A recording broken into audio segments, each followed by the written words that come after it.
All right, GDP blowing away expectations. Futures rising 30 minutes until the start of the cash trade. I'm Matt Miller. I'm Sonali Basak. And I'm Katie Greifeld. Bloomberg Open Interest starts right now.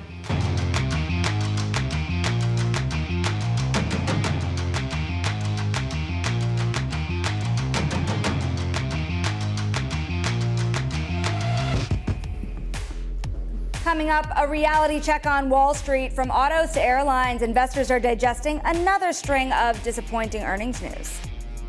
And there is positive economic news after that. Better than estimated GDP data helping to ease fears that the Fed would need to rush rate cuts. Plus, here comes this year's biggest IPO. We're going to be speaking to the co-founders of Lineage as the cold storage firm makes its trading debut. But let's get a check on where markets stand about 30 minutes until those bells ring. We have a little bit of a lift, at least some green on the screen after an absolute wipeout yesterday. You can see that the S&P 500 pretty much unchanged. Nasdaq 100, your big tech names, perking up a little bit right now, up about 0.1% in the pre-market. Meanwhile, the bond market, a rally underway. We are off the lows of the session when it comes to yields, but still the 10-year yield down about 4 basis points, Matt. All right, as Cameron Kreis says, we took a collective trip to the pain cave yesterday. He's talking about commodities as well as long bonds, but stocks is where I noticed it. Take a look at the Mag 7. This is a grouping of the top 7 stocks on the S&P 500. They took their biggest hit yesterday on record, $760 billion of market cap erased.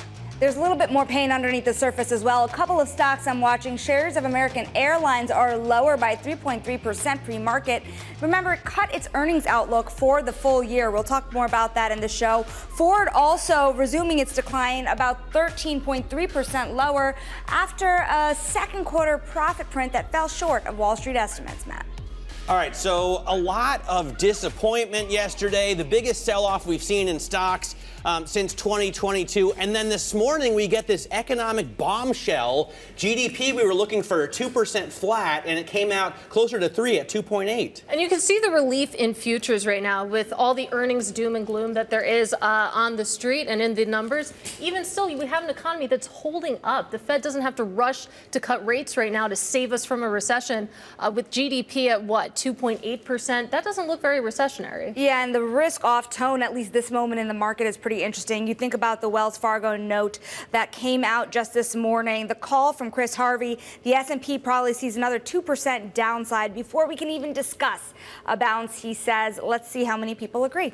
Yeah, economic data in the last 30 minutes really changing things. As we said, let's get over to Mike Mckee, Bloomberg's chief economics and policy correspondent. So, Mike, what do we know about the growth in this economy?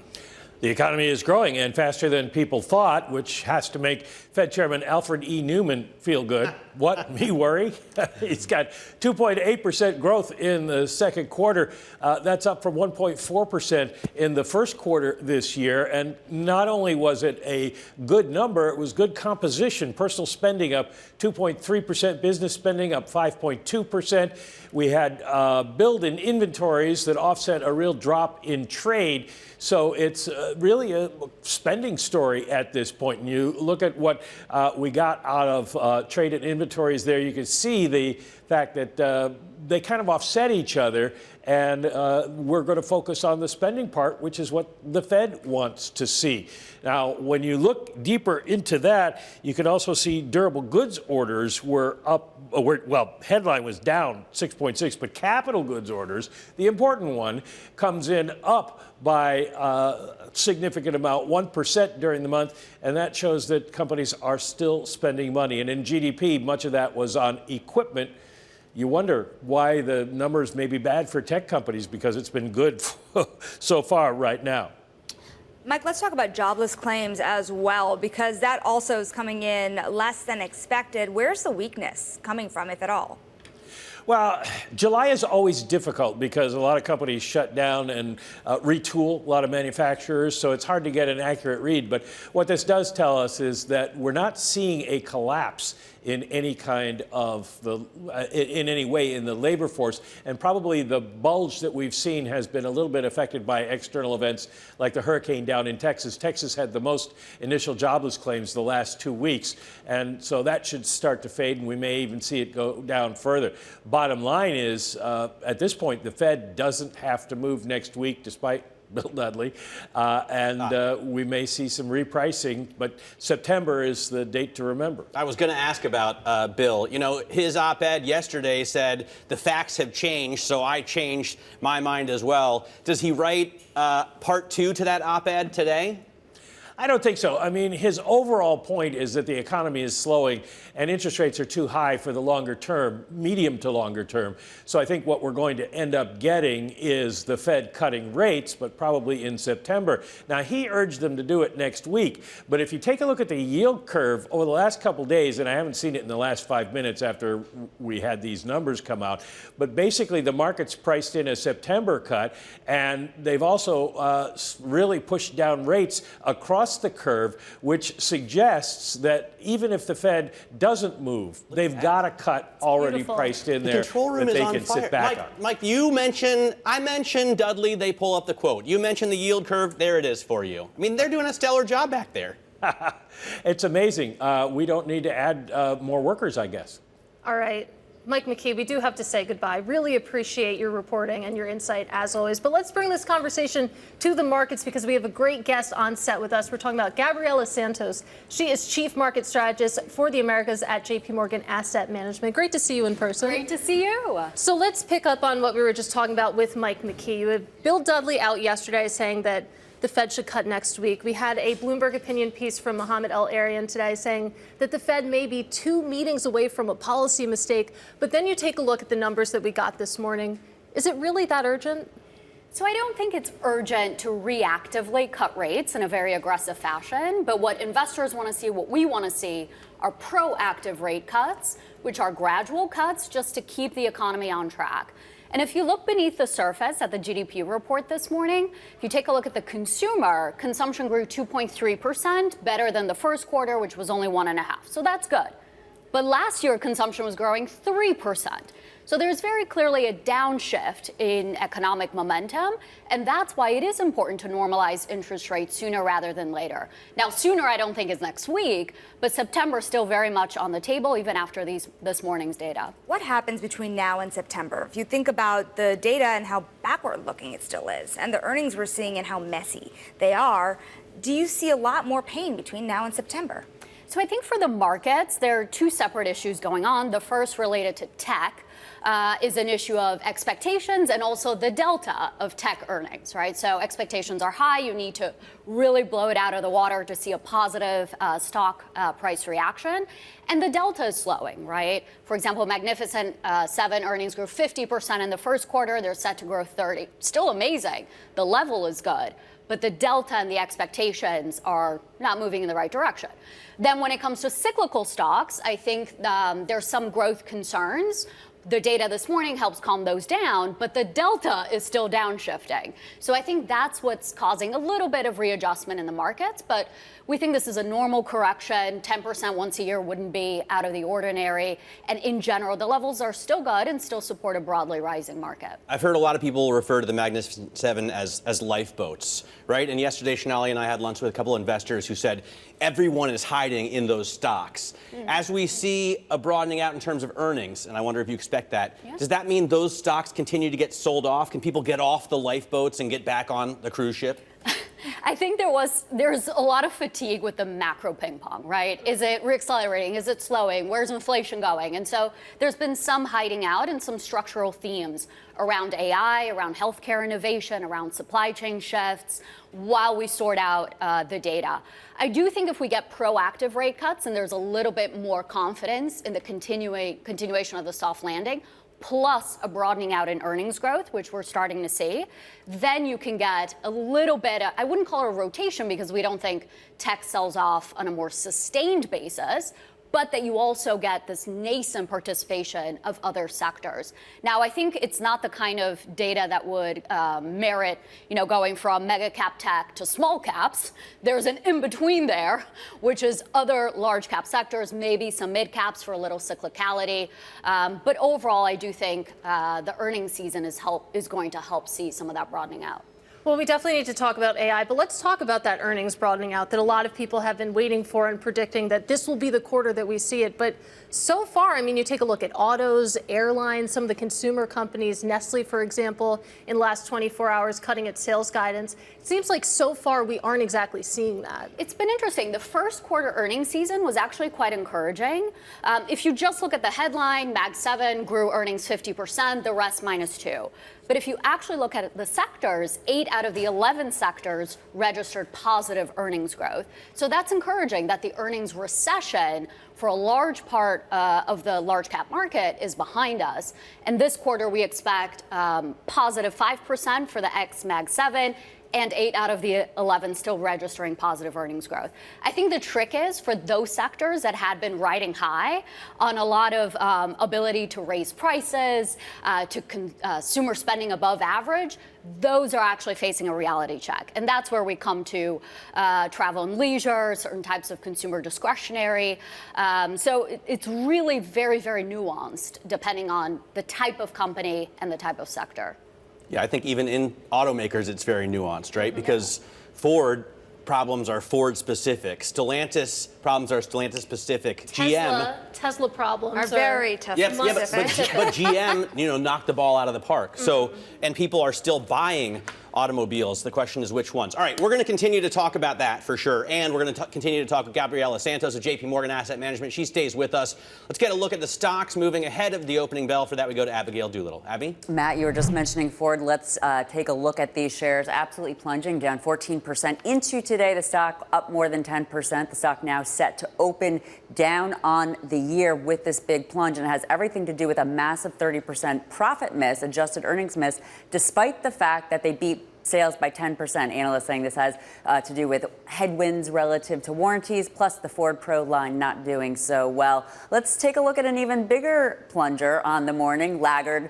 This is Edwards Lifesciences, the heart valve company, down 24%. This after they missed the sales estimate. There's one particular valve that's at issue. Lots of price targets on the street taken down. It'll be interesting to see what this is from a superlative standpoint. What was the worst day before this? It looks like this could be the worst day in quite some time. And then finally, again, it's a bit of a brutal morning here for earnings movers. Take a look at Southwest Airlines and American Airlines, both to the downside. Southwest beat, but they offered a weaker outlook. They're changing their open seating order under activist pressures. Investors may be wondering what that will mean. American Airlines down 5.1%. They slashed their profit outlook and approaches with their sales outlook earlier this year, plus assessment of demand. Not doing so well right now. Katie will be taking a closer look at these on the open. Absolutely. Abigail Doolittle, we'll see you in about 15 minutes time. Now coming up, more on how autos are doing next, with Ford on track for its biggest fall since October 2023. This is Bloomberg.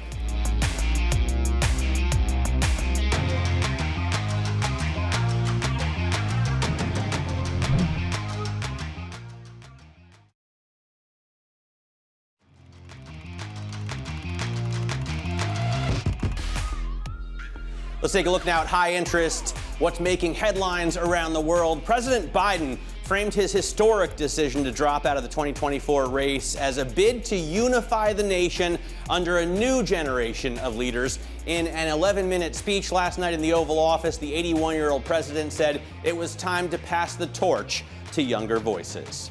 Benjamin Netanyahu gave a fiery defense of Israel's war against Hamas in a speech to the U.S. Congress yesterday. The speech was boycotted, though, by dozens of Democratic lawmakers. The Israeli prime minister urged the U.S. to fast-track military aid, dismissed concerns about the war's mounting civilian death toll, and mocked thousands of demonstrators outside protesting his handling of the conflict in Gaza. Sustainable metal cloud and NVIDIA partner and a data center upstart from Singapore is raising about $950 million in fresh funds to try and tap the global artificial intelligence boom. Data center companies are targeting the Asia-Pacific region, which is expected to be the fastest growing market for the crucial AI infrastructure over the next 5 years. Sonali? And Stellantis shares are plunging after net income fell 48% in the first half of the year. The automaker said it is now considering price cuts as it introduces new models. The company's CEO spoke with Bloomberg earlier this morning. The automakers are under pressure. The auto industry is in a turmoil. It is true that the transition that we are going through is immensely challenging, and this is a bump. There will be other bumps. This will last for a few years. This is not a short-term turmoil. For more, we are joined by Bloomberg Global Autos editor Craig Trudell. And you think about what happened with Stellantis, with Ford. How much of this is specific to each of these companies? And is there anything that they said that can be drawn out into the broader world of autos? Yeah, I think as you guys were talking about before the last break, I mean, I do think that there's absolutely some, company by company aspects here of whether you look at, Ford and their quality and warranty issues is very unique to them. I think with Stellantis, you have more of a product story of really a sort of mismanagement of some of their, most prized brands. I think Jeep has had real challenges. The Ram pickup brand also has been shrinking. Those two brands are sort of, where that company makes their money in North America. Dodge, and so, dude, don't forget, they canceled the Hemi. They don't make the Challenger. There's no Charger. I mean, what cars does Dodge even sell? They wanted to, make an EV bet with Dodge, which was maybe a questionable decision given the sort of, customer base that is interested in Dodge vehicles. And, I think over here in Europe, even in Renault, a company where, like Ford, they were making efforts to, split up the EV and battery business and sort of, reorient their company around, different powertrain types. I think in the case of both of those companies, you've had real execution issues to where, Renault actually, was going to try and list that business. It's, in retrospect, a good thing they didn't, given the sort of way that things have changed with EVs. I think, Tavares, talked about turmoil for this industry. There's been so many challenges and so many sort of unique challenges. A few years ago, everybody was struggling with supply chain issues. Now it's really more so a matter of getting this EV transition right, and it's proving really difficult for some of the players who are late to this. And I would put Stellantis in that camp. Yep, and you got to make sure you focus on quality control. Otherwise, you're going to be spending way too many billions on warranty issues. Craig, thanks very much. Bloomberg's Global Auto Czar, Craig Trudell. Still with us is Gabriela Santos, Chief Market Strategist for the Americas at JPMorgan Asset Management. Let's talk just for a second. We showed some pictures of the Challenger, Dodge Challenger, gorgeous car, but they stopped making it in 2023 to focus on, more environmentally friendly products. When we see the election in November, is that going to change things drastically? I mean, are we going to go one way or the other in terms of, for example, the green energy push? I noticed after reading your notes that energy, like traditional fossil fuels, oil and gas, has done amazingly well under Biden and did horribly under Trump. Yes. I think there are two things I'd mention here related to autos. The first is that there's just consumer fatigue in general. This cycle, we haven't seen more than 15 million annualized auto sales before we had gotten used to 18 million. So there's just a broader fatigue around consumer durable purchases. But when it comes to the actual energy transition, this really relates to a question clients are asking us. Is there any policy signal in the midst of all this political noise? How should I be positioned? And one prime sector is energy, where there are clear policy differences in terms of traditional versus clean energy.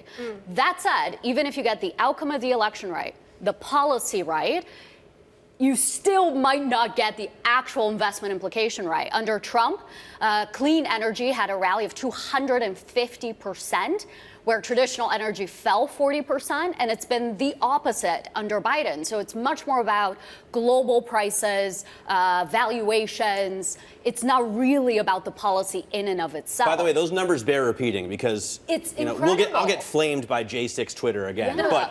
But the fact is, energy stocks, oil stocks fell under Trump. Yes. And gained under Biden, like bigly. And that wasn't because of necessarily the policy in and of itself, right? But if we remember under President Trump, there were moments when oil prices fell quite precipitously. That was a challenge for the industry. In general, when you get more supply of oil, you would think oil prices fall. And if you have something global happening as well, that's not necessarily good if you're one of the oil majors. Versus you had a huge rally in clean energy, yes, partly related to policy, but also because there was just a push, more broadly speaking, for kind of tech innovative, unprofitable companies, of which clean energy was part of that trade, if we remember, 2021, 2022. Well, you make a really good point that even if you knew the outcome, getting the trade right is a whole different story, and that's true for economic data, earnings, et cetera. But when you look to November, are there certain common denominators, common themes in either administration, no matter who actually wins the White House, that you can invest around? Yes, there are quite a few, I think. The first one, most important one relating to the bond market, is higher deficits. And that's going to be, unfortunately, the theme for 2025. What's the outcome of the presidential election? What's the composition of Congress? What's going to happen with the 2017 Tax Cuts and Jobs Act, individual tax provisions that all expire at the end of next year? If you look at CBO estimates, the expectation is for the deficit to stay very elevated at 6%, but that assumes all the individual provisions expire. So really the debate here is what's the slope of that increase in the debt, and that will very much impact long end yields, which, as we've been seeing, there's a lessening of the inversion of the curve, and I think that's because long-term yields are going to stay anchored around some of these deficit issues irrespective. The last thing I'll say that's also really important is the rise of industrial policy, right? Both candidates talk about using government policy carrots and sticks to favor certain industries, and especially around this theme of reshoring production, self-sufficiency, friendshoring, and so a bigger read-through around, well, automation, can that help reduce costs, or can certain countries benefit? India, Mexico. So those are read-throughs irrespective of the outcome. Unfortunately, we have to leave it there. Hope to have you back very soon. Our thanks, of course, to Gabriela Santos of JPMorgan Asset Management. Now, coming up, we'll take a look at the companies making the most buzz today in our Social Climber segment. Up next, this is Bloomberg.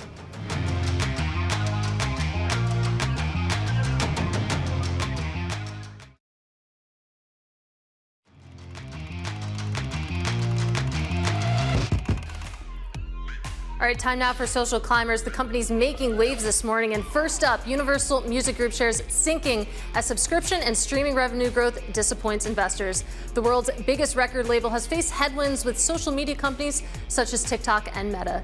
Next up, Harley-Davidson beat second quarter revenue estimates thanks to higher shipments and better sales of pricier motorcycles in North America. The company also announcing plans to buy back $1 billion of shares through 2026. And finally, Chipotle looks to splurge on bigger portions to keep diners happy. The burrito chain's CFO says that these generous servings will contribute to some margin pressure in the coming quarters. And of course, you can follow all the company buzz on TREN Go on your Bloomberg terminal. Coming up, Michael Kantrowitz, Chief Investment Strategist at Piper Sandler. This is Bloomberg.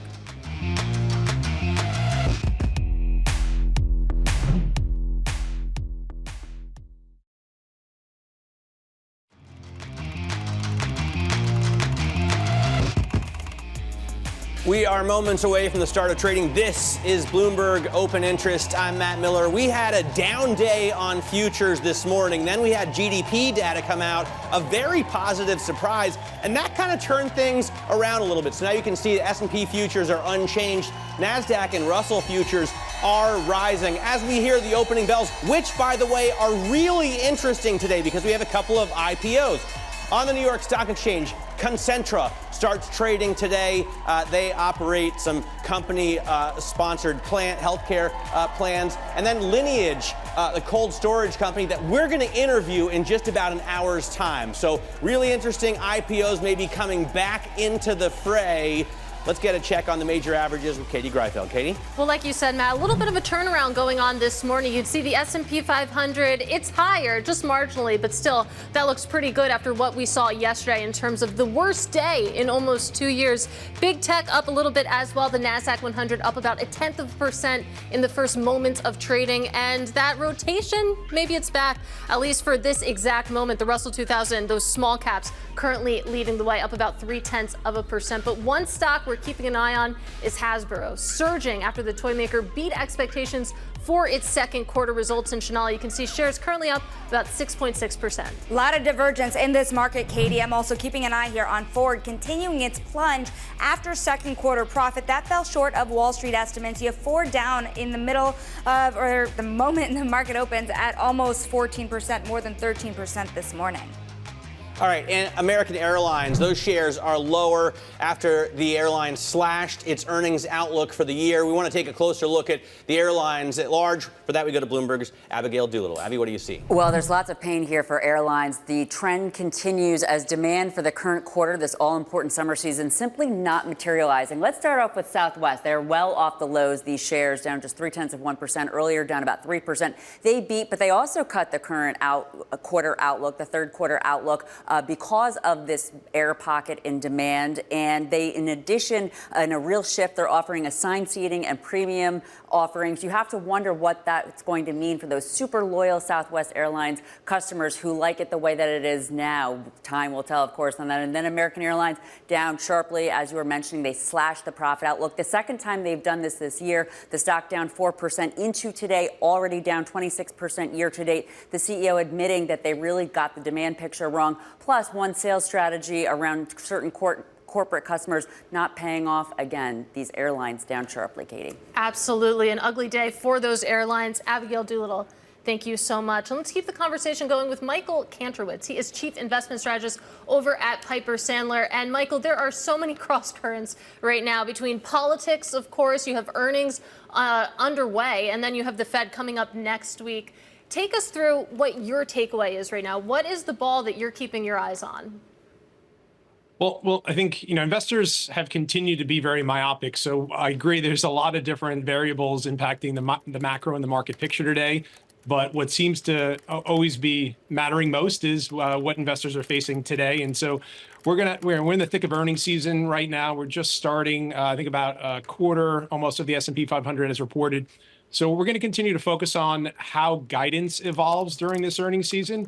We've seen a lot of tail events so far. We've seen this theme of transportation stocks missing, whether it's airlines, American Airlines, Ford today, Tesla recently, and even UPS. So companies with heavy cyclical exposure to the economy have been disappointing. And to us, that flies in the face of this recent rotation into small caps and risk taking. One thing I'm wondering about, Michael, is how much more you're going to see volatility rise. You've seen the VIX rise to an 18 handle yesterday. It's holding the ground today. A lot of volatility under the surface, and the S&P 500 right now not figuring out exactly where to go. Is volatility in this market a good thing or a bad thing? I guess that the answer is it depends. In some ways, it's a good thing for traders and for companies that provide trading. As a business, and certainly something that's been missing for much of this year. But it's an echoing of the current uncertainty and this backdrop on the macro front, on the policy front, both in D.C. and the Fed, and of course on the earnings front. So, we've had really low volatility for a while as inflation pressures have come off. Now we're starting to see unemployment rise. So I think the volatility backdrop is not going to spike anytime soon. But we're probably going to settle in at higher levels than what we've seen for much of this year. I'm looking at shares of NVIDIA falling again today after breaking through a key level to the downside yesterday. And I'm just wondering, if we're going to get an answer to whether or not AI pays off this quarter, or if it's going to continue to be a Google kind of wait and see message from all of the companies that report. You know, so much has been invested, Michael. When are we going to see companies monetize it and that show up in earnings? Well, I still think that's a longer story that goes well beyond. So I don't think we're going to get an answer definitively one way or another anytime soon. Therefore, I don't think that's going to be the ultimate make or break on the story for now. And obviously, we're just early on in the Mag 7 earnings cycle. We've got Microsoft coming up. And so I think we got to wait and see before we can make any longer term judgments on where we are in that cycle. And Michael, I want to get to the business of forecasting because you made waves earlier this month with Piper Sandler dropping your S&P 500 target, calling that the practice is basically futile in this market. At the time, you said that having price targets on individual stocks makes sense, but makes less sense nowadays for the index. I'm curious, when you take a look at your sell-side community, would you expect that more firms will follow your lead here? I don't think I'm the first to do that. I believe there's some other strategists over the years that have also avoided that practice. I think there's some firms that kind of have to do it because they have more of a retail exposure to their product. Our firm predominantly focuses on institutional investors, so active managers and stock pickers, where the market, especially given today's concentration, is really less relevant. And I think yesterday was another great example of this, where the average stock in the market was down about 1%, and the index, because of the heavyweight losses in Mag 7, which I think is almost down 17% or so from its peak, made the index go down a lot more. So I think ultimately it's what we can do to help our clients is focus on which parts of the market to be leaning into and avoiding, rather than try to forecast an index where the constituents are at a 30-year low in correlations with that index today. And it's a fair point. I mean, we also heard from Mike Wilson over at Morgan Stanley that he was backing away from big calls such as that one when it comes to forecasting just the index level. But if you are tying this to the concentration of the market, do you see an environment where you return to forecasting the S&P 500? It's funny. I've been thinking about that and getting that question. And, maybe the right thing to do, again, for my client base is to focus on the equal weighted index, thinking, again, from the opportunity set that institutional investors face. Perhaps that's given today's lopsided concentration makes more sense. But again, we focus on, three things: direction, momentum, and endpoint. And ultimately, whether you're bullish or bearish can come across without necessarily having to have a specific price target. And we're still doing that. Michael Kantrowitz of Piper Sandler, we thank you so very much. Of course, very complicated market we're taking a look at, on the edge, really. But let's take a look at some M&A action because it is a day of mergers as well as IPOs. We're taking a look at Bally's here, up on the day, because we have Bally's, for example, up 23%, significantly, because they have agreed to a merger with Standard General, which is the largest common... as a merger. An acquisition. There we go. An acquisition. Yeah. Potatoes. But I agree. Then the other one that we're taking a look at, of course, is KKR agreeing to buy a software firm here, Instructure, for $23.60 a cash. And you have Instructure also up about 2% on the day on the heels of that deal. KKR down about 1%, but earnings ahead still for those big private asset managers. We'll keep an eye on it. All to say, guys, that deals are coming back. Yeah, absolutely. Just check out MAGO on your Bloomberg terminal to see more on those. Coming up, airlines under pressure. More on the results from American as well as Southwest next. This is Bloomberg.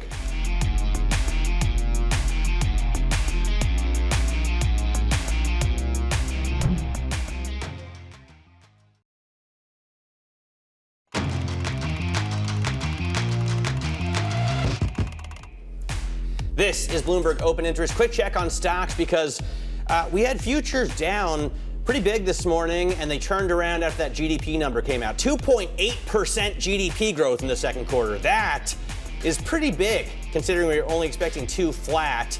The S&P 500 unchanged, the Nasdaq unchanged, and the Russell 2000 gaining as investors buy those smaller cap stocks. Katie? All right, it's time now for our top calls. Some of the analyst action in focus this morning. And first up, Citi downgrading Lululemon to neutral. The analyst says that after years of benefiting from outsized growth in the active apparel category, trends have actually slowed, and Citi's credit card data points to a further deceleration. Now, next up, Macquarie is downgrading Warner Brothers to neutral, citing the company losing its broadcast rights to the NBA. The analyst says that losing these key rights means that it now loses a core content assets for both its linear networks and its Max streaming service. And finally, you also have another call from Citi cutting Sirius XM to sell. The firm cites a valuation dislocation, with the stock up nearly 60% from its recent low. Now, Citi says that the recent appreciation in the company's equity may be the result of a short squeeze, Matt. All right, excellent roundup there. Now, American Airlines shares are tanking, or they were taking a hit, I should say. They've now turned around, and it's pretty eye-opening to see them up 4+% because they slashed their earnings outlook this morning. Southwest as well, changing the way it's going to allot seats and actually reducing seat count as well. There are real problems in the airline industry, it seemed, with pricing power, and yet we see these two climbing on the day. Joining us to talk about why is George Ferguson. He is Senior Aerospace, Defense, and Airline Analyst for Bloomberg Intelligence. George, what is going on that, in the space of an hour after a company slashes its full-year earnings outlook, the shares turn around and rock higher? Also, thanks for having me on. So I think that part of the story here probably is the guidance for capacity in 3Q. And so, what we saw is American, a lot of the U.S. airlines brought a lot of capacity to 2Q. American was in the upper single digits, just levels of growth that the market just couldn't absorb. As we look at their numbers for 3Q, we're actually looking at its growth there. I think they're guiding sort of 2 to 4%. So that's something closer in line with GDP, especially, I guess, if the U.S. economy is growing faster in GDP. Southwest was also a growth number of 2%. They're expecting in 3Q. Those numbers are starting to get closer to where they ought to be growing. I don't know that they're going to turn around the pain they saw in 2Q entirely in 3Q with some of this reduced capacity growth, but I think they'll start to ease some of that pain, and that's probably part of what's going on We need to pull up a one-day chart. This is a year of American Airlines, which normally I prefer There you go. a longer-term look. But right now we need to show a one-day chart of what's going on with these shares, because you can see the movement, the volatility has just been pretty large. I mean, we were down at 920, and then we were up at 1080 all of a sudden. So I think the one-day chart, the GIP, which is graph intraday price, is probably the most interesting. That's a two-day chart, which is also pretty interesting. But again, I think the one-day chart is really where it's at today. And George, another thing beyond the stock price and beyond the numbers themselves, I'm really curious about what is changing with these carriers. You think about Southwest, for example, and them ditching the free-for-all seating, now doing assigned seating. What is all of this really about at the end of the day? Yeah, so that's part of the, what's going on in the U.S. airline now is that everybody wants to move into sort of premium product. And you might be surprised that premium product isn't a business class seat, right? It's where you sit in the cabin. And so the good carriers are really generating a lot of extra revenue by making you pay up for an aisle seat, make you pay up for a window seat, make you pay up for, an exit row seat. And so Southwest is going to go the same direction. Southwest starting to look even more like the big three, United, American, and Delta. Look, I think this was probably a good change for them, as in they need to generate more revenue. This is a way to probably generate some of that revenue, separate themselves from the ultra low-cost carriers and the low-cost carriers, and not crush everything that they've sort of put out there as their product, which is things like bags fly free, free changes. I think this kind of works for them, as a modification to boost revenue without hitting some more of the sacred items in their lineup. And George, specific to American, where are they when it comes to business travel, for example? Because we know that the company has been working to rebuild its relationships with corporate customers, with CEOs. Where are they on that journey?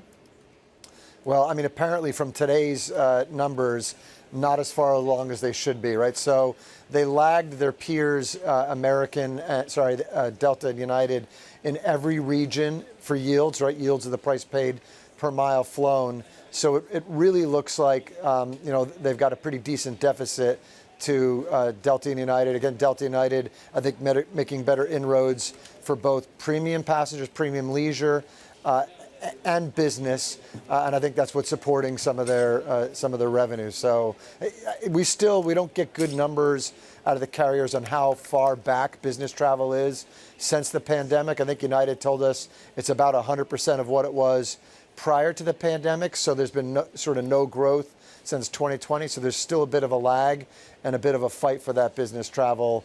And yeah, America doesn't look like it's winning it right now.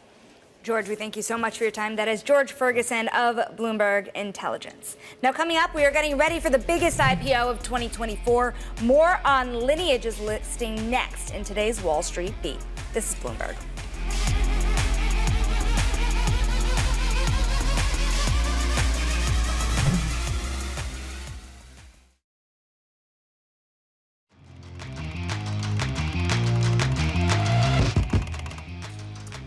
This is Bloomberg Open Interest. You're taking a look at the stock market right now, and it's quiet, and that in and of itself is interesting after what we saw yesterday. Of course, the S&P 500 and the Nasdaq 100 falling mightily yesterday.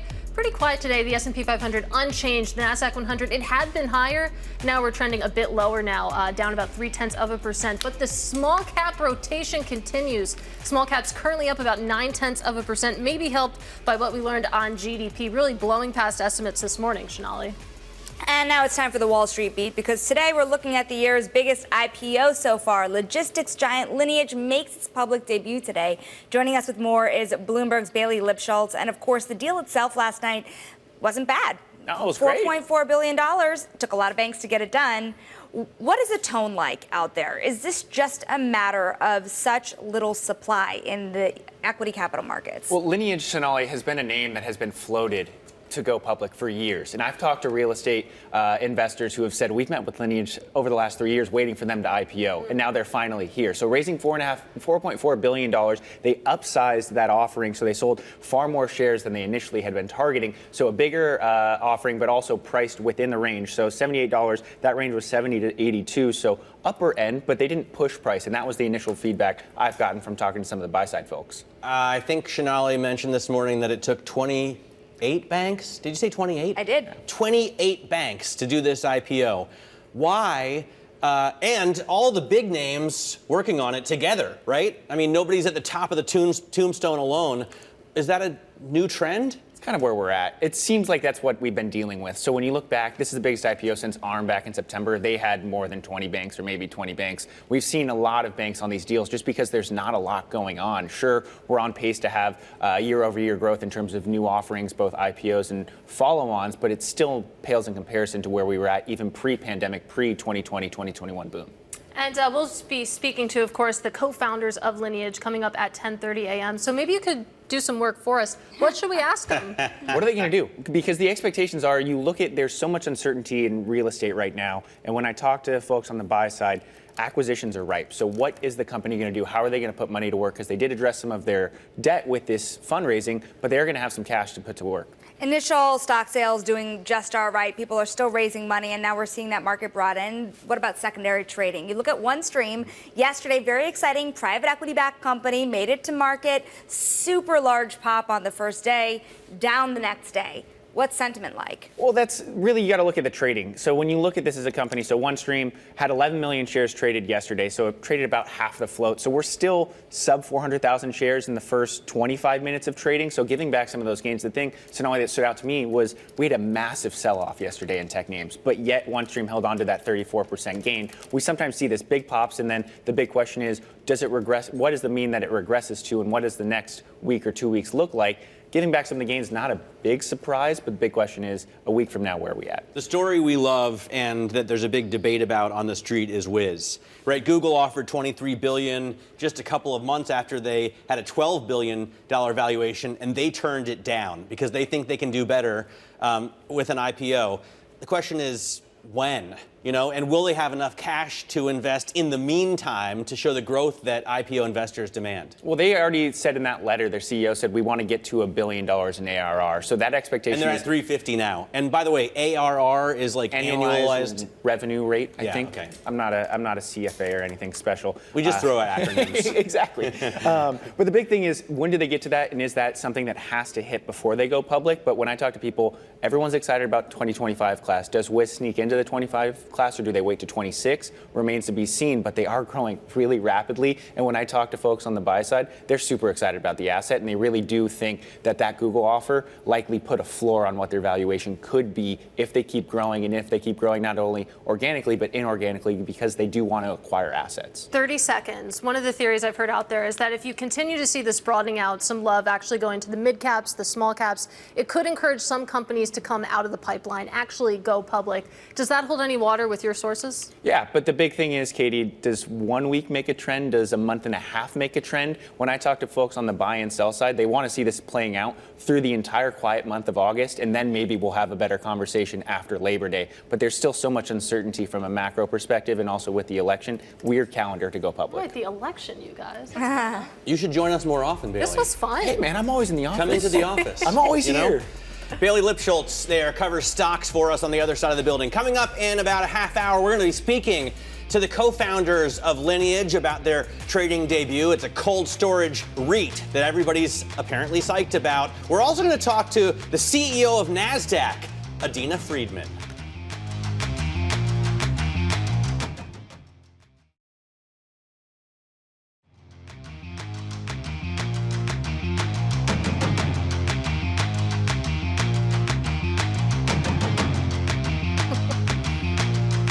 We are 30 minutes into a really weird trading day. Welcome to Bloomberg Open Interest. I'm Matt Miller. I'm Sonali Basak. And I'm Katie Greifeld. Coming up, stocks stabilizing after a sell-off. Wall Street getting some relief as better than expected GDP data helps ease fears the Fed would need to rush to cut rates.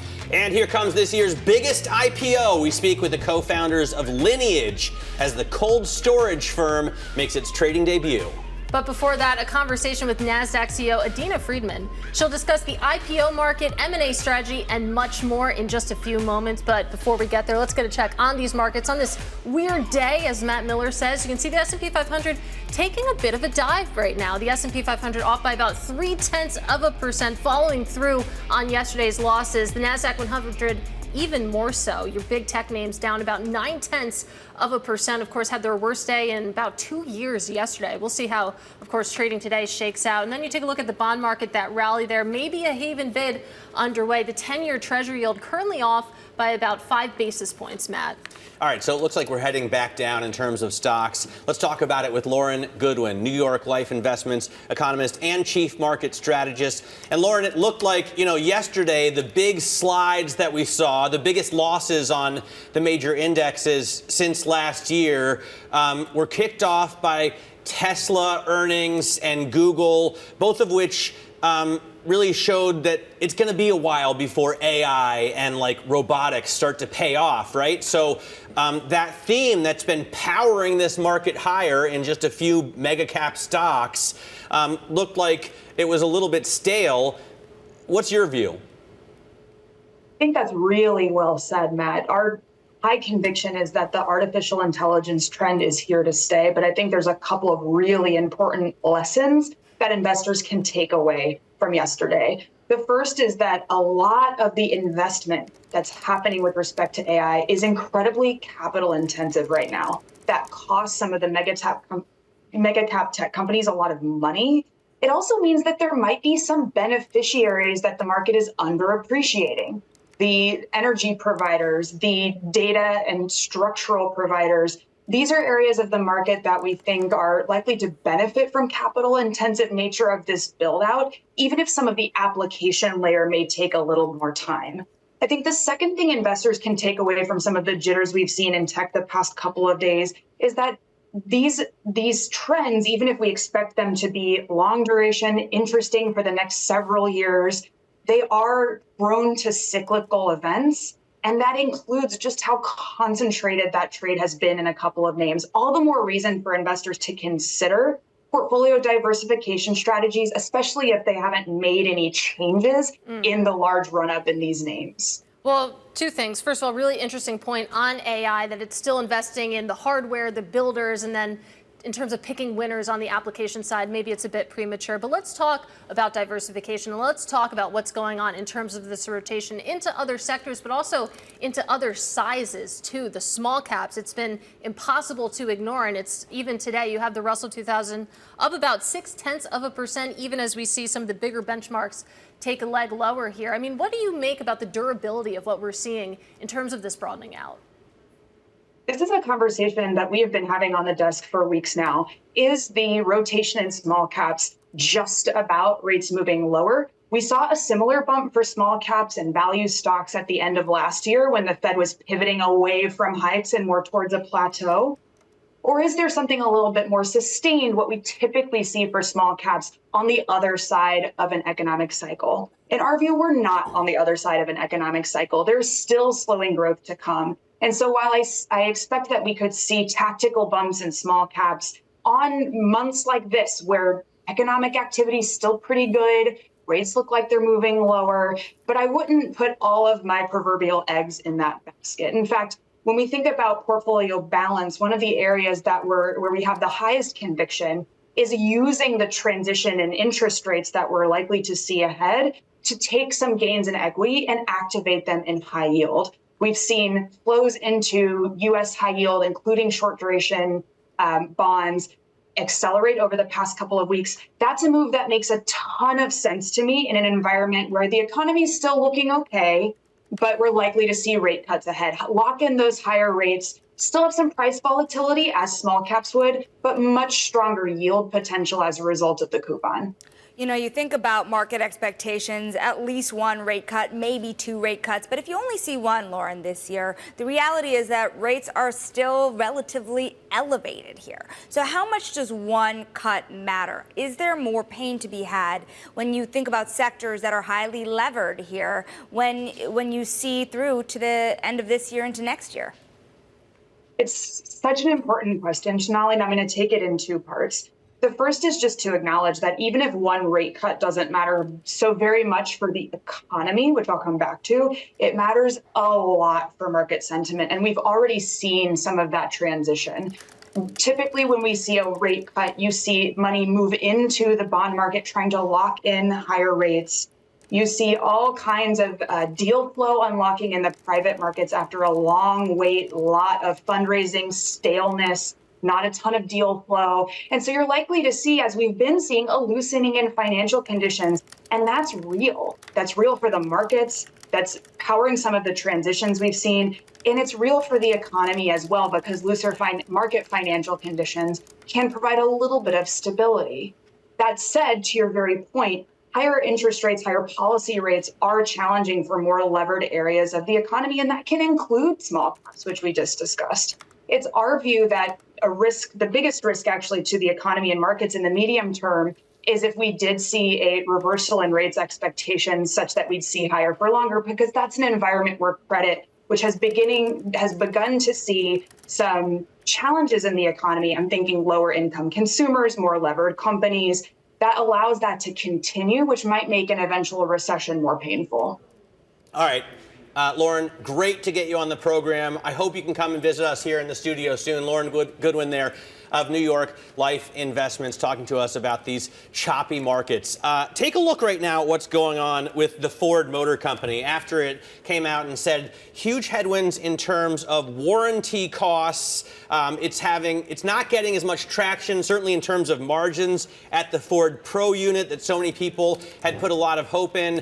And obviously, it's going to lose a lot of money in Model E.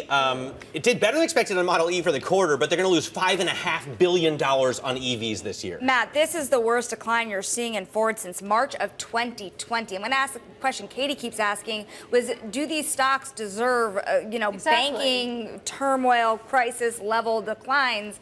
That's my question. It's a great point. These are crisis levels, and it's interesting that you're seeing it pull down the rest of the complex as well. GM, even with those good earnings, even with those nuances that we were talking about, GM also down 4.5% right now, Matt. I will point out that, I often look at the automakers over a 5-year term, and Ford has done better than almost any others. You know, Stellantis, which is also down bigly today, is the biggest winner over the last 5 years, but I think Ford is the second best. That's your word of the week. Performer. I know. I really love that the former president made that up. There you go. Because it's so much fun to use. Abigail, Doolittle, you're watching some of the other stocks. What's moving? Absolutely. Let's take a look at the shares of NYCB, New York Bancorp, Community Bancorp, back in the news. And for all the reasons it had been in the news earlier this year, once again plunging down about 11%, the worst day since early March, amidst that selling pressure having to do with loan loss provisions that are well above the estimate for the quarter that was, coming in at $390 million versus the estimate of $193 million. For all the reasons before, bad bets on both office and multifamily. In addition, one of their subsidiaries, Flagstar, is selling its residential mortgage servicing business for $1.4 billion. Net, investors not liking it. Let's take a look at healthcare, because a bit of a mixed picture here. AbbVie to the upside up about 4%. They beat and boosted. To the other downside, though, we looked at this one before, Edwards Life Sciences down 25%, the worst day going back to 2000. This after the heart valve maker did miss its sales estimate, what the street was expecting. Investors sending that stock lower. As for the overall indexes, it's really interesting. You all were talking about how it's been this wild day. Down, up, down. Well, right now we're down, and this is why. The big tech complex once again dragging. NVIDIA at 107, the key technical level 118. This stock right now technically set to go below 100. The sentiment of that too far, too fast, really weighing on all these big tech names. Let's stay tuned to see if we're going to be looking at another big down day for stocks. All right, Abigail, thanks very much. Definitely a big down day for Ford. Take a look at the 5-year chart of all the automakers, and Ford has dropped a long way. Stellantis is still up, over the last 5 years, about 35%. Ford, about 20%. So some big moves to the downside today. We'll talk more about those throughout the program. Also, we're going to talk about Nasdaq earnings with the CEO and chair, Adena Friedman. She joins us. We'll talk about the IPO market outlook, as well as their other businesses really diversifying and making a lot more money. This is Bloomberg.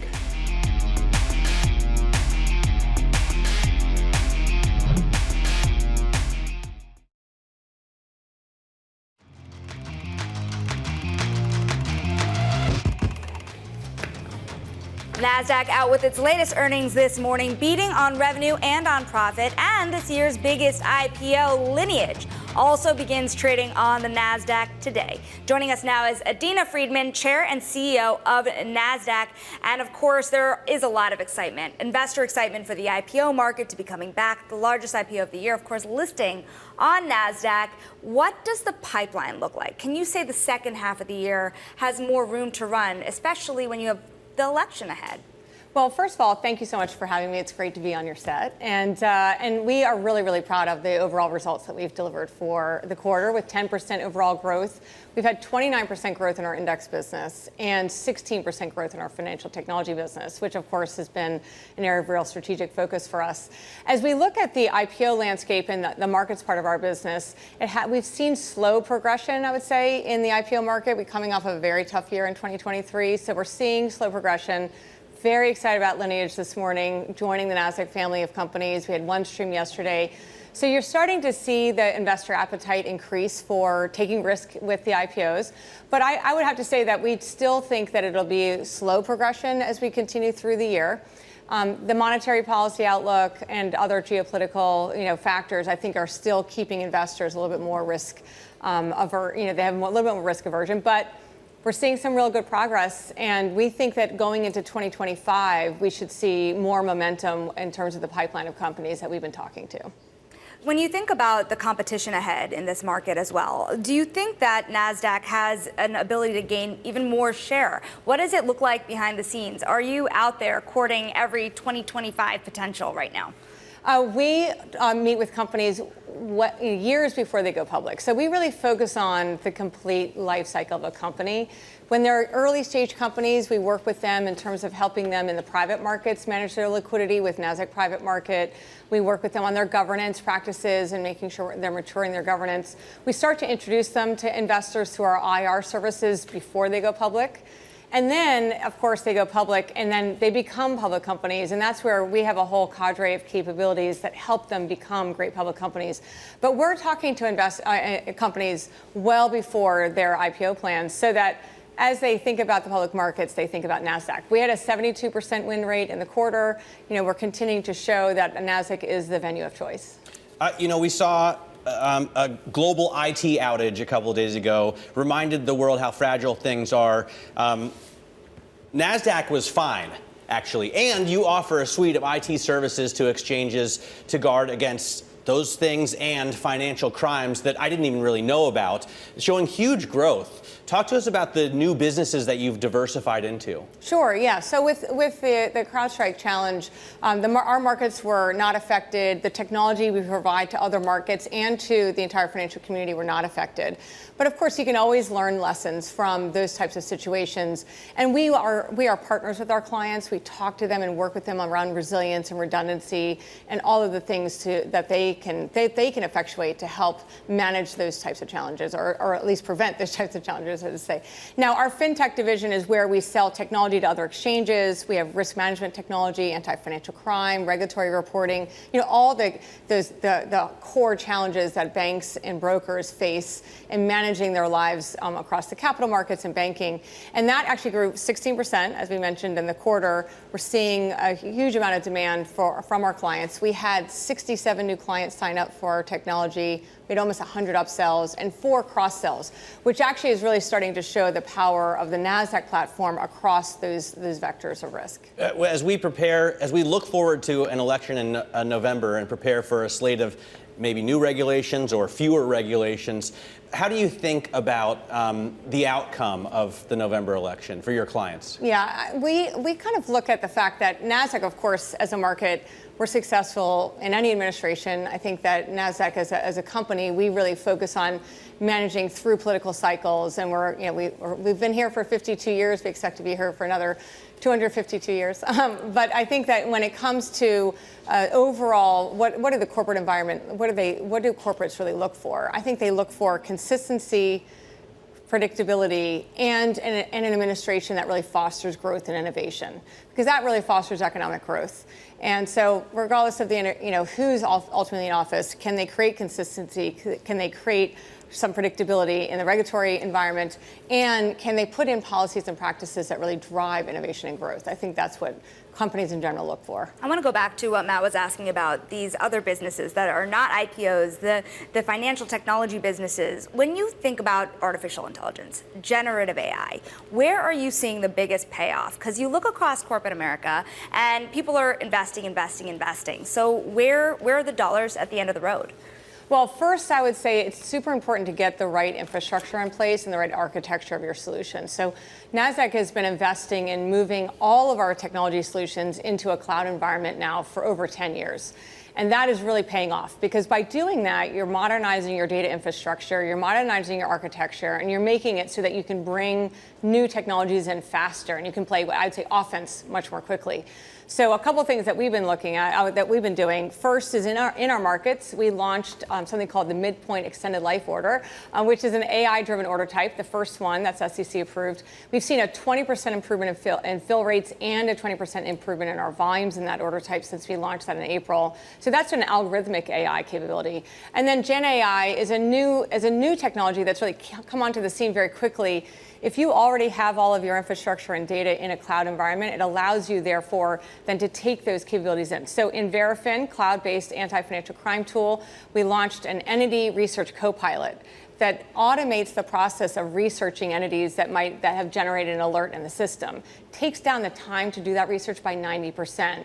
So it's really a great way to automate more of those workflows. And we have a new one that's come out in our investment tool for asset managers to summarize the pensions board meetings, which gives them really quick insights into the strategies of the pensions, allows them with their business development to engage better. As a CEO, how do you think about future investment in AI, Gen AI? Is most of that investment going toward new technology or retraining your workforce? Well, we say it's on the business and in the product. So we're quickly launching these capabilities in the product and then teaching our clients how to use them and automate and make it so they can be more efficient.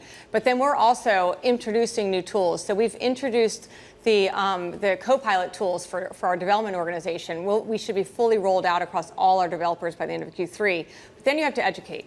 And so we've been managing our education throughout the year, making sure they understand how to use them, what is it good for, where do we see the most benefit, and we've had hackathons. We've had over 650 employees participating in some hackathons we ran this quarter, so that you're starting to really get them to understand what's the power of this technology, how can we drive productivity, how can we drive efficiency, but then how do we also create new capabilities in the products? To us, that's a big part of our future. I want to ask separately from Nasdaq. You're on the board of the New York Federal Reserve, and we got some pretty stunning GDP numbers in today. 2.8%. We got higher quarterly PCE than had been expected. 2.9%. We got lower jobless claims than had been expected. What's your view on the economy here, and do we need rate cuts? Yeah, I mean, at the highest level, the economy continues to be quite resilient. Now, we are seeing that inflation is coming down, and so it's coming down and normalizing. You're seeing GDP growth slowing, but still robust, which is fantastic. But you are seeing the higher cost of capital start to impact larger parts of the population. And citizens are really starting to be impacted by that cost of capital. So that's all of, that's an interesting calculus for the Fed to have to manage through. And then with rates at what I would say restricted levels at 5.5%, you do have a pretty big delta between GDP growth and the cost of capital. So there is an opportunity there for the Fed to start to think about how do they moderate that and get that more in line now that even though PCE maybe came up a little bit higher, it's really still coming down quite precipitously from last year. Do rates and IPOs, I mean, is there an inverse relationship there? I would imagine if rates are high, then the cost of capital from private credit lenders is higher, and you might prefer an IPO, and the opposite must be true. Well, actually, I would look at it a little differently. So when investors evaluate a company for an IPO, they look at what is the potential future earnings of that business, and they do what we call discounted cash flow analysis. And if the cost of capital is higher, they're going to discount the future cash flows more.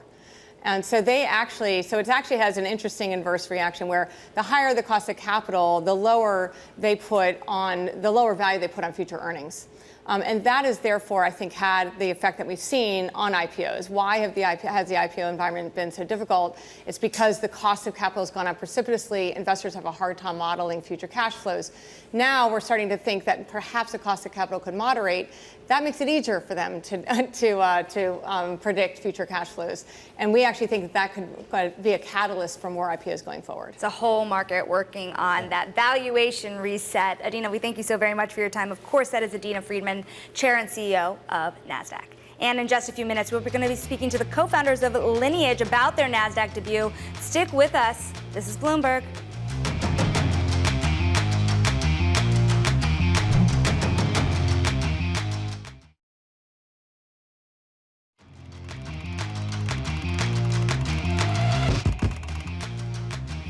All right, let's get a check on these markets about an hour into the U.S. trading day, and pretty interesting. You can see the S&P 500, again, it's off its lows of the sessions, but still lower on the day, down about 0.2%. Big tech really taking the brunt of the selling right now, off about 0.8% on the Nasdaq 100. The bond market maybe catching a haven bid here. 10-year yields down about 6 basis points at the individual stock level, guys. Things are super interesting, particularly in the airlines. You think of American shares currently higher by about 4.5%, despite that disappointing outlook that they gave.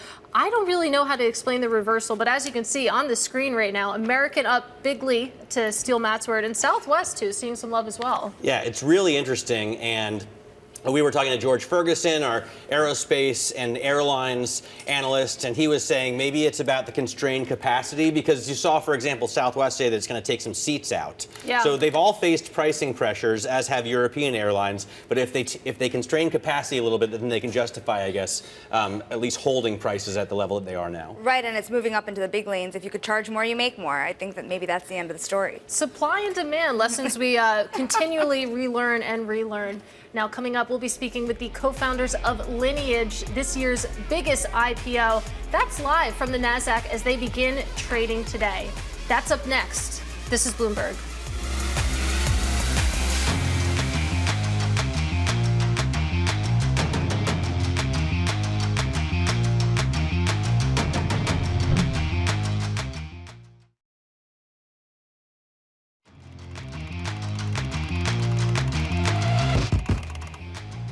Well, it's the largest IPO of the year so far. Temperature-controlled storage and logistics giant Lineage going public in a deal that raised $4.4 billion. You take a look at shares indicated to trade at $80 each. That is above the IPO price of $78. And joining us now, I'm pleased to say, we have Adam Forste and Kevin Marchetti, the co-founders and co-executive chairman of Lineage. It's great to have you both with us. And with any IPO that goes public in this environment, we have to talk about timing. So, Adam, I'll start with you because there's been chatter about your company for a couple years now. Why now in terms of actually tapping the public markets? Yeah, look, we set out to build a forever company when we started this. And, we never tried to time the market. We just wanted to take good long-term decisions. To continue growth at scale, which is what we've been doing, it was just the right time for us to be a public company, to have the right cost of capital, to have the fortress balance sheet, to go out and continue to bring in the best assets in our business and to invest in our customers' growth. And Kevin, I want to ask what you're going to do with this money that you've raised, $4.4 billion. You think about Lineage, you've made many acquisitions over the past decade or so, 75 in just since 2020, just in the past 4 years. Are we going to see more acquisitions from you now that you have raised this capital? Yes, certainly. We, as Adam mentioned, we're going to continue to invest in our customers. We're going to build the best warehouses around the world, and we're going to buy the best companies. We're fortunate that Lineage stands for the lineage of our family-owned companies, and we couldn't be more proud to bring more people into the fold. And so we think there's a really exciting opportunity. We've been waiting for this moment for the last few years, and we're ready to accelerate our growth again. You know, in the world of real estate, warehouses are perhaps the hottest place to be looking at right now. And if you think about where we stand and the demand that you're seeing, what does this mean for your cost of acquisitions? Are you just facing a lot more competition today than you did a couple years ago? Well, one thing I'd say, and we've been saying this since we got in the industry, we're bringing the sexy back to cold storage. And a couple other people have found it now. Our little niche is separated from the general dry industrial warehousing space. And we think it's really special to have this fortress balance sheet, to be able to really go out and buy the best companies, create the best assets, and then really overlay this amazing piece of technology that our team's built. We touch over 400 billion pounds of food, and the centralized data asset we created really puts us in a unique situation. So we couldn't be more excited about the growth ahead. I think it's important to note that when families sell their company to us, they're selling us their life's work, their team members, their customers. It's more than just a transaction, and that's been the ethos of our company from the beginning, to create the very, very best home for the very best companies in our industry. That is our lineage, our family pedigree. One thing I'm very curious about is the process. Norway has committed a very substantial sum, for example, to the IPO, big anchor investor. What was the process like? A lot of people are sitting out there waiting to go public and are finding that those anchor investors in particular help you get the deal done. How important was it to you in this deal? Yeah, look, we've been privileged to raise a tremendous amount of equity from private investors to date, and in doing that, we've gotten to know incredible investors on the public market side as well. And so, we've got one company. This is what Kevin and I do, and as we thought about preparing for this milestone, it was really about bringing in the very best investors we could that will be long-term partners for the future. And so, Norges was an incredible partner through this process, getting to know our business, really spending time with us, and just want to say thank you to them. Hey, I wonder about your power sources and how important they are to you. Kevin, maybe you take a stab at this one. Where do you get the majority of your power, and what do you do to make sure that you have enough? Yeah, that's a wonderful question. I think it's really unique. We are one of the few, if only, large users of power that can actually shed load. So if you think about our warehouses, they can be large thermal batteries. So we can cool them when power is cheap and turn them off when power is less expensive. And so we can really help reduce the waste in the energy. And obviously with data centers, there's a huge concern about power. And we really sit in a unique spot. We've actually built our first warehouse that's completely off the grid using solar and linear generators, our partner at Mainspring. So there's a ton of things that we are uniquely set up to do. And as you have the electrification of the grid, we're set up to charge our trucks. And really, we couldn't be more excited about what we're doing to help enable the power infrastructure of not only the U.S., but the whole world. Adam, when you look forward to the election and the potential regulatory changes, do you do you think that your business would do better if it were easier, for example, to put up cables? You know, this has been a durable growth business since we've been in it, and you know, we've been through different cycles and different political environments, and you know, we just do what we do. You know, the food is a global food supply chain. It flows like water, we like to say, and so you know, we don't have a view on it being, you know, any different in a different environment here. People are going to eat no matter who's running the place. It's a fair point. You definitely need food. And on that note, Kevin, I'll ask you a follow-up. Obviously, the majority of your customers are food companies, but when you look to the future, where are you thinking about possibly expanding? I mean, my mind goes to potential blood storage, drugs, maybe other types of food, such as pet food. What are you thinking about when you map out the next couple years? You're spot on. There's a lot of stuff we can do. Our focus, 90% of our time is focused on the food industry. If you open your fridge or freezer, that's what we have in our warehouses. We like to say, like, data centers are for technology companies, or cell towers are for cellular industry. We are the food infrastructure. Instead of moving packets of data, we move packets in food. And you mentioned we can do that in the pharmaceutical space, blood plasma. There's all types of ways to use the technology and assets we've built.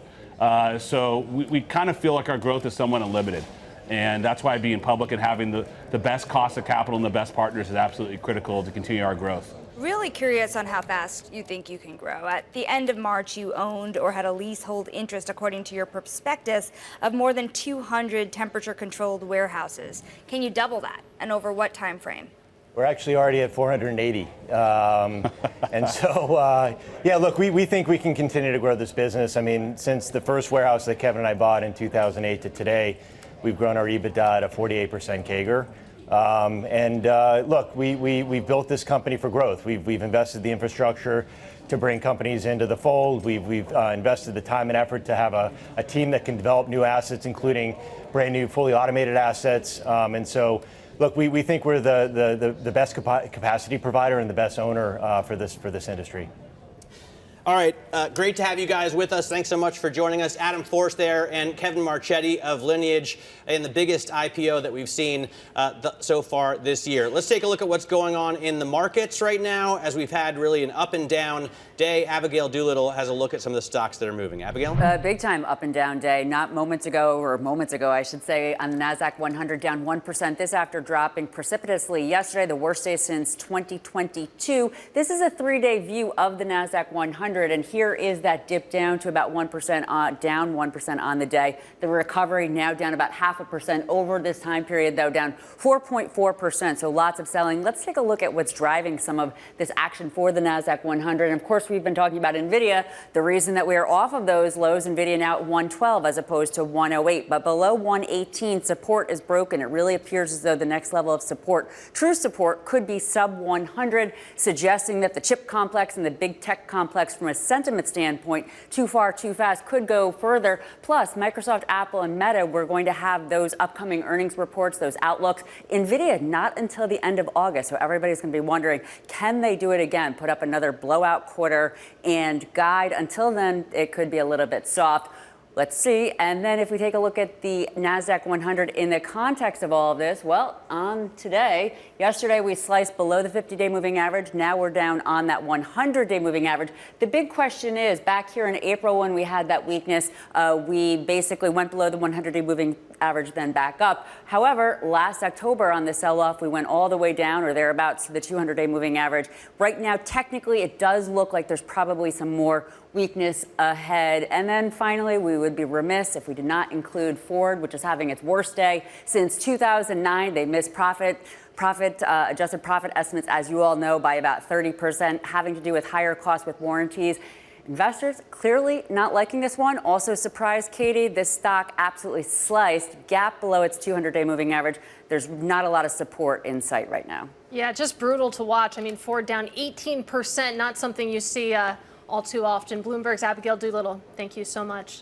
Now coming up, the difference between volatility and risk. PGIM CEO David Hunt warns that investors shouldn't confuse the two. That conversation coming up next. This is Bloomberg.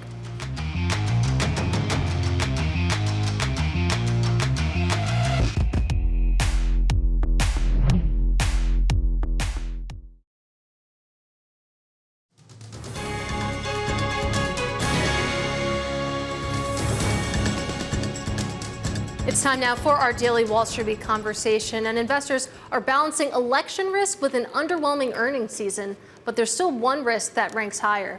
Wall Street Week's David Weston asked PGIM CEO David Hunt why investors should watch out for geopolitical risks. It may be heightened relative to the last 10 or 12 years, but I would not say it's necessarily heightened relative to the longer-term sweep of history.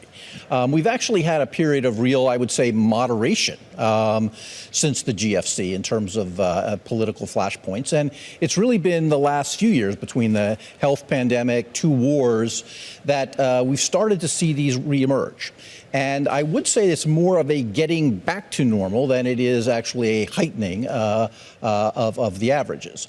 I would also say that I think that this kind of summer of democracy, which we're still working our way through, is only heightening that as well. So I think we have even more geopolitical risk. And indeed, as I travel the world talking to our large institutional investors, their number one risk is geopolitical. It is not what's the Fed going to do. It's not where are we in the interest rate cycle.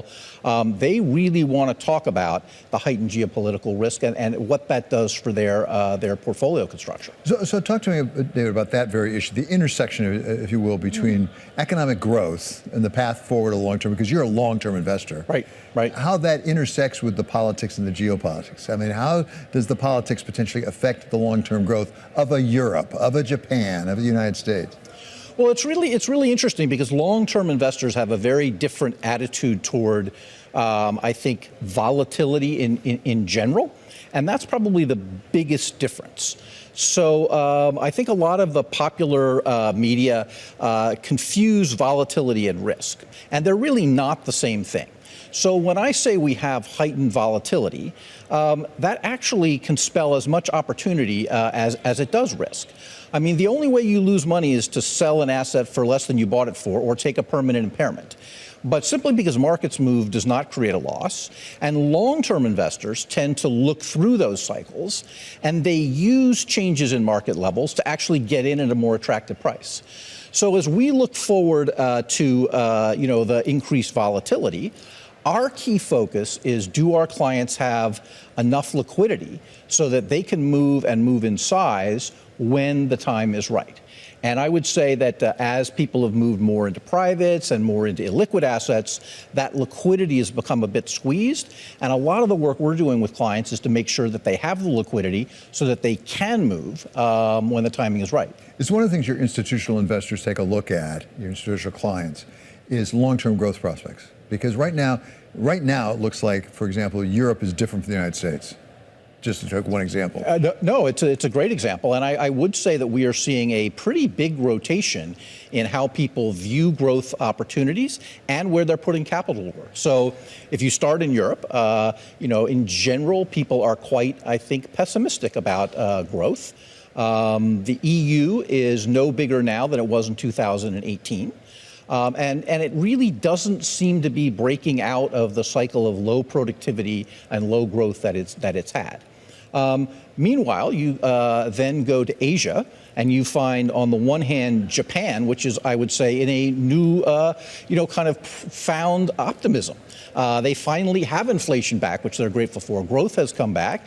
They're very constructive about some of the reforms that they've made to corporate governance. And I would say there's more optimism there and about international investors looking in than we've had in a long time. And in fact, I would say that Japan has been the leading country to benefit from the tensions with China, because many people are now building their plants and building their supply lanes around a strategy that's based in Japan. So Japan, I think, is much more positive. China, on the other hand, is probably in a more difficult position.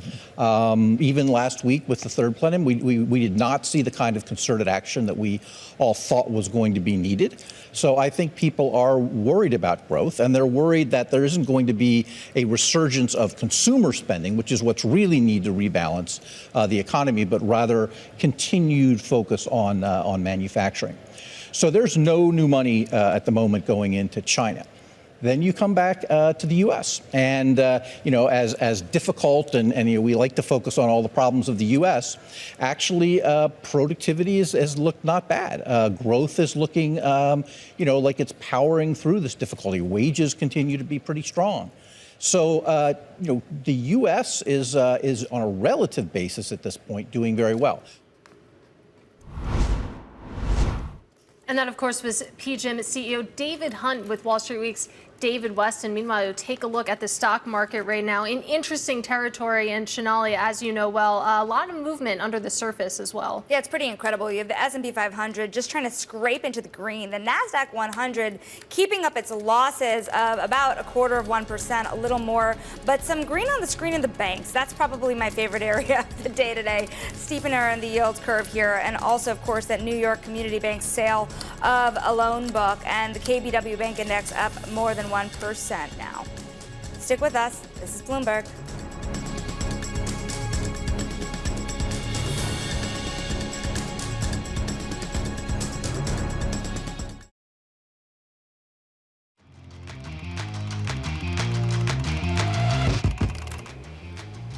Let's get to the trading diary. This is what you need to be watching today and the rest of the week. Israeli Prime Minister Benjamin Netanyahu will meet with President Biden at 1 p.m. Later on, he's going to go meet with President Trump. After the bell, we get Baker Hughes earnings, and we round out the week with the Fed's preferred inflation gauge, PCE, out tomorrow. We got the quarterly numbers out today. We're going to get the monthly numbers out tomorrow. And then the University of Michigan, those Wolverines, have their sentiment and inflation expectations out on Friday, and we pay attention. And I do want to quickly mention that NVIDIA shares turning positive. They were down 7%. Now they're in positive territory. An interesting market for sure, and an interesting political scene as well, because earlier today, former House Speaker Nancy Pelosi formally endorsed Kamala Harris for president.